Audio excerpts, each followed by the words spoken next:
UGC net के exam में 20 दिन रह गए हैं। ऐसे में students across India are facing trouble, are thinking that what to study and what not to study, what to pay attention and what to avoid. तो ऐसे में आज के इस वीडियो में 2-3 बातें आपको बताने जा रहा हूँ। If you follow all this tips in the meantime, then you will definitely qualify UGC NET JRF examination. सबसे पहली बात दोस्तों कि इस 20 दिनों में आप जो प्रीवियस 3 इयर्स के क्वेश्चन पेपर हैं, like this is 2026, so starting with 2023, 2024 and 2025, ये 3 साल के क्वेश्चन पेपर, साल में 2 बार UGC NET एग्ज़ाम होता है, यानी 6 सेट आपको बनाना है।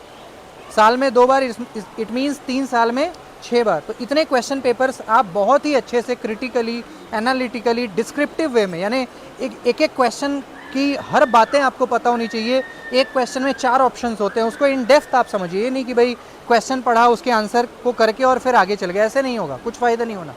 तो एक क्वेश्चन, उसके 4 ऑप्शन, उस चारों ऑप्शन पर आप थोड़ा रिसर्च करके, थोड़ा नोट्स बना करके, chat GPT, Google, Wikipedia, text book, जहाँ से भी आपको कंटेंट मिलता है, इसको बहुत ही अच्छे से करिए। 20 डेज़ में आप ये कर सकते हो। दूसरी बात, अगर हम पेपर 1 की बात करें दोस्तों, तो पेपर 1 में जैसे टीचिंग एप्टीट्यूड है, मैं आपको कुछ इंपॉर्टेंट टॉपिक्स बता देता हूँ जो आप डेफिनेटली 10 to 12, 15 डेज़ में कर ही लोगे। जैसे टीचिंग की अगर हम बात करें, ब्लूम्स टैक्सोनॉमी आपको ज़रूर पढ़ लेना चाहिए बहुत अच्छे से। इसके अलावा गैग्निक क्लासिफिकेशन, वो भी लर्निंग को लेकर के, वो आपको टीचिंग के ऑब्जेक्टिव्स क्या हैं, कैरेक्टरिस्टिक के लर्नर्स कैरेक्टरिस्टिक्स, जिसमें आपका एडल्ट, एडोलेसेंट, 2 तरह के लर्नर्स हैं, उसके जो भी गुण हैं, उसको बेसिक क्वेश्चंस ही टीचिंग से पूछे जाते हैं। रिसर्च की बात करें तो टाइप्स ऑफ रिसर्च, जितने भी टाइप्स हैं, almost 10 to 12 types of research, सभी को करना। सैम्पलिंग, हाइपोथेसिस और उसके सारे types, null, alternate, with example, hypothesis testing आपको करना चाहिए।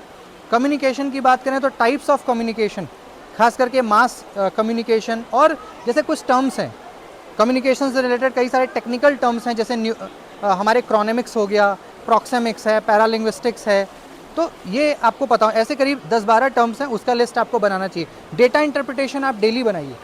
अभी ऑलमोस्ट 20 डेज़ है, अगर 1 या 2 DI भी, मैं समझता हूँ अगर आप डेली प्रैक्टिस करोगे तो निश्चित रूप से आपके DI में 5 to 10 मार्क्स कन्फर्म हो जाएंगे। ऐसे ही रीडिंग कॉम्प्रिहेंसन भी आज से आप करो, हर दिन एक रीडिंग कॉम्प्रिहेंसन करो, 5 दूनी 10 नंबर वहाँ भी आपका कन्फर्म हो जाएगा। हायर एजुकेशन की हम बात करें तो जितने भी कमीशन हैं, कोठारी कमीशन से लेकर के और चार्टर एक्ट से लेकर के और Yashpal committee, national knowledge commission, मतलब करीब करीब मैं समझता हूँ 30 से 35 इम्पॉर्टेंट है। वैसे तो कई सारे कमीशंस हैं नेशनल एजुकेशन, लेकिन ये जो इम्पॉर्टेंट हैं वो अगर आप कर लोगे तो वहाँ आपका हो जाएगा। इन्वायरमेंट में मिलेनियम डेवलपमेंट गोल और सस्टेनेबल डेवलपमेंट गोल, ये 2 चीज़ें आपको कर लेनी चाहिए बिल्कुल सीक्वेंस में। MDG के 8 पॉइंट हैं, SDG के 17, तो 25 पॉइंट इन सीक्वेंस आपको। और पॉल्यूशन क्या है, उसके टाइप्स। लॉजिकल रीजनिंग में हम कह सकते हैं स्क्वायर ऑफ अपोजिशन बिल्कुल पढ़ लीजिए, और इसके साथ साथ हेतुभाष क्या है, और जो नॉलेज गेन करने के जो भी तरीके हैं, ज्ञान प्राप्ति के जो मीन्स ऑफ नॉलेज, इतना कर लेने से मैं समझता हूँ पेपर 1 में आप मैक्सिमम स्कोर कर लोगे।